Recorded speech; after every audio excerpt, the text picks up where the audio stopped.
মাছটা দিয়ে দেবো। মাছটা দিয়ে দিচ্ছি।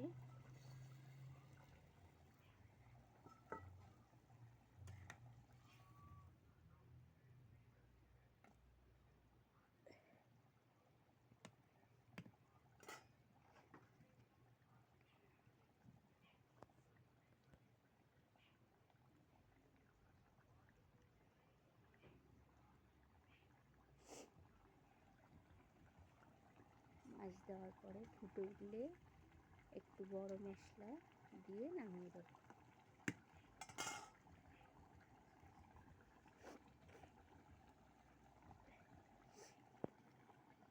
ঝোলটা ফুটে গেছে, এবারে একটু গরম মশলা দিয়ে নামিয়ে ফেলবো।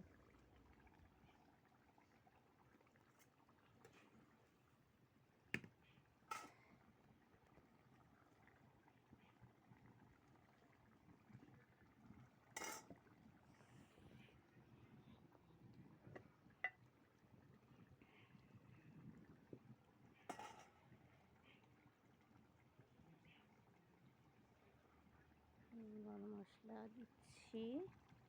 গরম মশলা দিয়ে এবারে ঝোলটাকে নামিয়ে ফেলবো। আজকের রেসিপি হয়ে গেছে। Tata, bye bye.